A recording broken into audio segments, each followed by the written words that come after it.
Welcome back, Libromaniacs.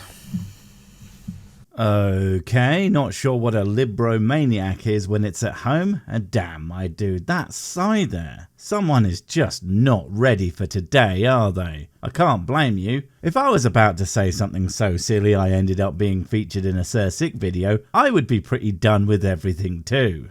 Thanks for tuning in. Welcome to the show.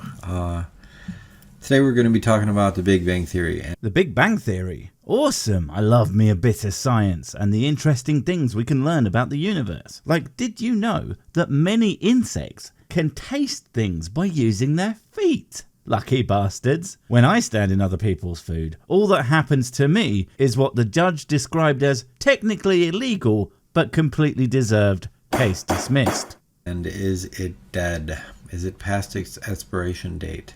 Wait, what? Oh no, this isn't really discussing science. This is one of those dumb people saying stupid things about things that they don't understand. How could I possibly have known this would happen? You know, aside from all of this stuff. But no, let's be fair. He didn't say it was. He's just asking if it is dead.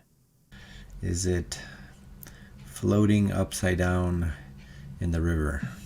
Well, that's graphically descriptive. I like it. But regardless of what you conclude, and I assume your point there being, is it an idea that, is still a good one? It's still an idea. And while I don't think that all ideas are necessarily bulletproof, to quote that one guy who liked knives and hated trains, and that's all I took away from that movie, they only die when people stop considering them. And that's why there are a lot of silly ideas that people are keeping alive to this day, and they won't stop anytime soon. The Big Bang Theory is not one of them, mostly because it's not silly. It's good, because of all that science stuff they do to it. Is it filled with maggots and worms? Yeah, it's dead. Sigh. I can't say I'm surprised, but damn. That's always so disappointing to hear a person clearly capable of doing a talking who seems to be not so capable of doing a braining. It's like everything they say bypasses the thinky bit and just fires straight out of their stupid hole. And I say but pretty sure it's exactly that. It's been dead for a while. It's been dead for a while. Well, it would have been nice if someone had told us. I mean, all that evidence that has been collected that fits into that explanation extremely well. What are we supposed to do with it now? I mean, all these religion boy explanations tend to not fit any of it, and certainly not all of it. So we're just going to have to throw it out, aren't we? And I guess start making stuff up like good proper scientists do. At least that's what I gather from answers in Genesis.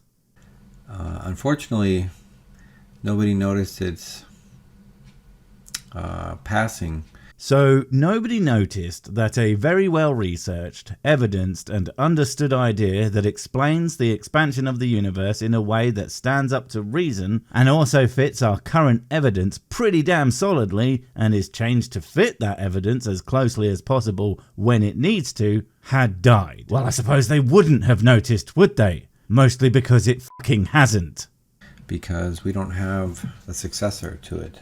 No one has noticed it has died because there's no successor. Perhaps you've answered your own problem there, in that there's no successor because nothing else better does the thing it's trying to do. That is, again, explain the evidence we see in a way that accounts for as much of it as possible, preferably all of it. So if there isn't anything else that does that better, and the Big Bang Theory is our best go at it, then it's not dead, is it? We don't really have figuring out how the universe works from the perspective of this infinitesimally small little particle that we're part of.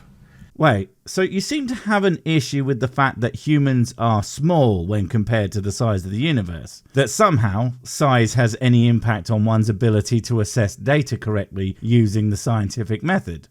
Okay, that's just a big load of nothing. I mean, I've talked about this before, but I think it bears repeating. When people talk about how the universe makes them feel small, especially when presented with the scales of things, like those ones that show how big the Earth is compared to the Sun, and then the Sun compared to other celestial bodies, etc. I just don't get the same feeling. To me, our ability to grasp and then demonstrate these things on a device that we could just hold in our hands makes me personally feel quite big. And not just because I'm fat, but from that perspective too. And so the idea that we couldn't eventually figure out most of, if not all, the universe's workings from that sort of pseudo top-down perspective seems laughably naive.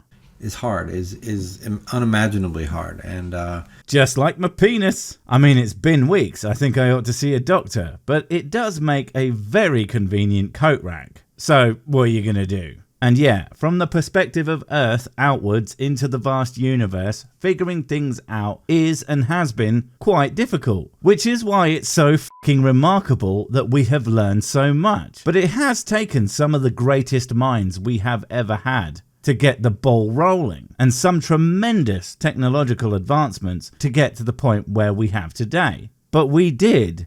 And we are where we are, and the things we understand as we understand them are as accurate as we can get. And just because you couldn't do that doesn't mean it can't be done, you arrogant little doof.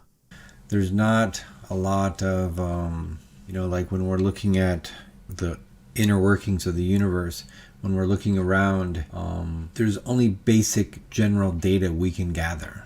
Define basic, and even if it were so what? Basic data can be fundamental in figuring out how something works. Many observations are very uncomplicated things like, look, a dead guy with some holes in him. My God, he must have died of polio. Anyway, the way we know that the universe expanded is because of some very basic observations that have finite explanations to their cause. As long as we're discounting, magic. Redshift and blue shift, aka the way light changes frequency depending on if it's moving towards or away from you, is generally agreed to demonstrate that the universe must have been smaller at some point and that it is in fact still expanding. And what happens if we reverse something expanding? Well, it eventually converges on a singular point. Man, if only we had a theory that explained that, but for universes. Especially from this perspective, we're not able to study it from above, we're studying it from within. Oh yeah, of course. You couldn't possibly figure out that you were in a sack filled with jam and the jam was strawberry flavour and the person who put you in there was some sort of jam themed supervillain from within the jam bag of Jamborino, the Jam Master. No, you would be all like, well, I guess there's nothing I could possibly know about my current situation because that's how science works. Like seriously, if anything, it's often easier to figure out how things work from within rather than without. Many human discoveries have been made possible by getting right down within stuff, to the point where we might as well be there. But by your theory, germ theory should have been patently obvious. Let me put it this way. You know that machine that you're using to put your dumbass little diatribe here on the internet? Assuming you didn't know anything about how electronics work, yeah, I know, what a stretch. How would you know from an outside perspective how it works? You, of course, more than likely wouldn't.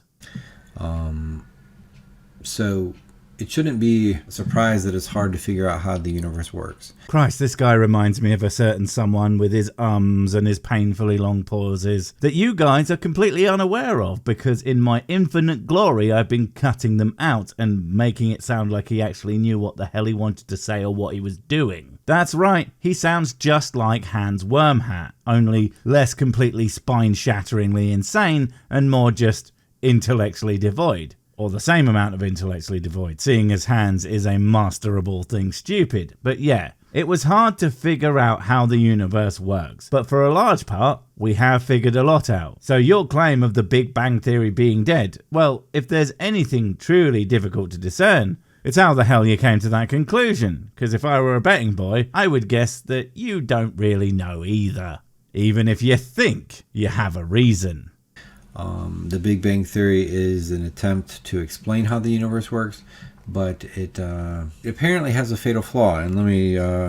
Okay, awesome. You are going to point out the fatal flaw in the Big Bang. We will be waiting with bated breath and all the Nobel Prizes if you demonstrate how countless scientists doing unbelievable amounts of work all the fucking time, every day, have somehow missed this obvious problem that you, random internet dipshit, have discovered with your likely 20 minutes of Googling Big Bang am fake though, right? Quote the article. In the 1960s, astronomer Halton Arp discovered that galaxies are born and grow into family groups. Okay, so let me stop you right there. The 1960s? That's a bit of a while ago to be referencing, is it not? I mean, sure, plenty of still relevant science was done decades ago and even centuries ago.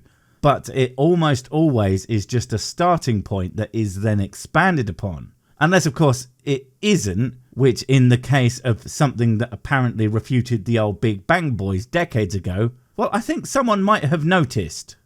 In some cases, he could trace their genealogy through as many as 4 generations. This is the kind of discovery that every astronomer dreams of making. It promises to improve our understanding of the universe as much as Galileo's discoveries improved our understanding of the solar system. Arp's observations should have been celebrated and promoted. Instead, as with Galileo, his work has been rejected and ridiculed by the astronomical establishment.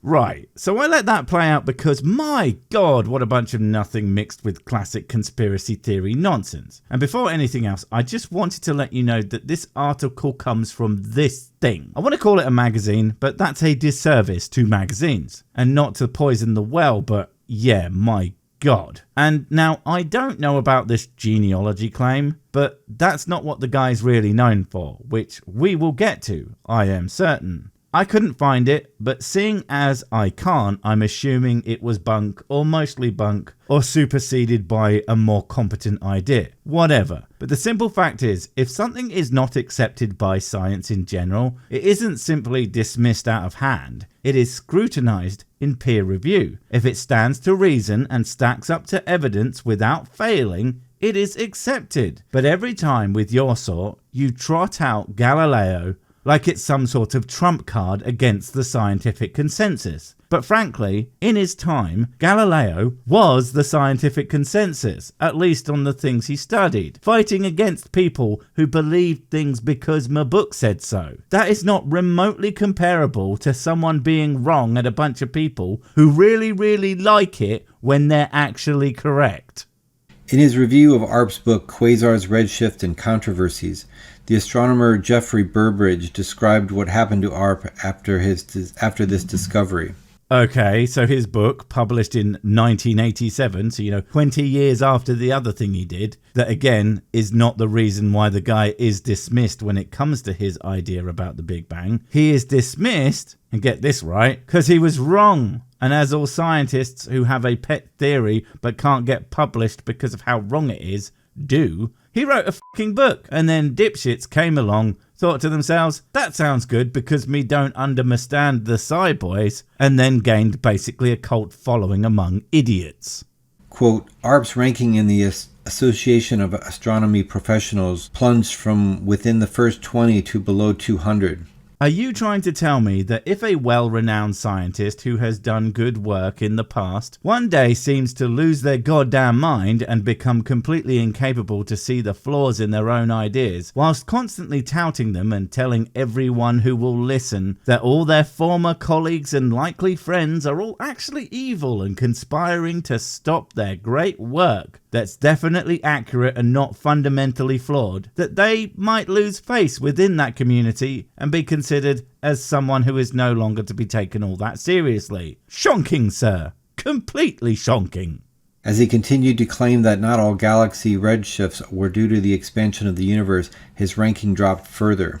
There it is. There's the thing that has gotten the guy universally, ironic, dismissed by the cosmological community, so to speak. And it's not because he had an idea that goes against the status quo of science. That thing that never ever changes and is always the same and never ever has massive shifts in understanding all the time, and even has organizations within that literally give out grants to work that pushes against established ideas that is also run by well-respected scientists. No, they just couldn't let his new brilliant ideas see the light of day just because they didn't stack up to the science, those bastards. In the mid-1980s came the final blow. His whole field of research was deemed unacceptable by the Telescope Allocation Committee in Pasadena. Unacceptable or unscientific? That it, didn't actually explain the evidence and was thus not worth pursuing further, as I'm sure it had been for some time? But you can't give the same credence and resources to something that is ultimately going to be fruitless. And ideas that were certainly not fit for purpose as a replacement for Big Bang Theory aren't going to get that either. I don't know what words they used, but I'm sure they meant something more like that. There's only so much leniency one can permit, even to someone who has done good work, when they choose to not listen to anyone, ever. Both directors of Mount Wilson and Las Campanas and Palomar observatories endorsed the censure. My God, the use of emotive language is just chef's kiss. Is it censure, or is it, right, you have had countless hours to show that your ideas hold water, and everyone, and I mean everyone, has shown you repeatedly in your peer-reviewed papers the mistakes you've been making? So if you are unwilling to listen just so that you can chase a pet theory that is so obviously wrong, we are going to have to give that time to people who are doing actual academic work that likely is going to lead somewhere. No, he's actually not allowed to do it because his science was just too good. Since Arp refused to work in a more conventional field, he was given no more telescope time. After a board of appeals all the way to the trustees of the Carnegie Institution, he took early retirement and moved to West Germany. It's a real shame too that a man with obviously a great mind and great understanding refused to admit that maybe, just maybe, he was wrong, and instead bloody-mindedly pursued a hypothesis that simply did not hold water. He wasn't the first to do it, and he won't be the last. But to make things clear, there are multiple reasons that these ideas today are considered non-starters, the most damning of which is that his theories don't account for multiple layers of evidence. Things his ideas simply cannot and could never account for. And things that, mind you, Big Bang cosmology absolutely accounts for. And more things are discovered all the time. That's pretty wild that this guy has his telescope time taken away for making a profound discovery that is one of those paradigm-shifting discoveries that changes our understanding of everything. Except for one small problem. He didn't do that. He had an idea that, if correct, would have changed everything, yes, but the problem is he wasn't. At least, that's not what the evidence points to. And that's what really matters when it comes to the science. You can make all the paradigm-shifting discoveries you want, but they are for naught if they don't actually explain anything, and aren't useful in broadening our understanding of the universe. All you have done here is told the sad story of a man who got his head stuck so far up his arse that he could taste his own teeth, and paid the price for it academically. You, on the other hand, would wave this story about as proof that something that has stood the test of time is actually wrong, because science works and doesn't simply accept wrong ideas for no reason. Big smart, mate. Wait, before you go, I have something super important to tell you. It's life or death. It will change everything forever. Nope, wait, it's gone.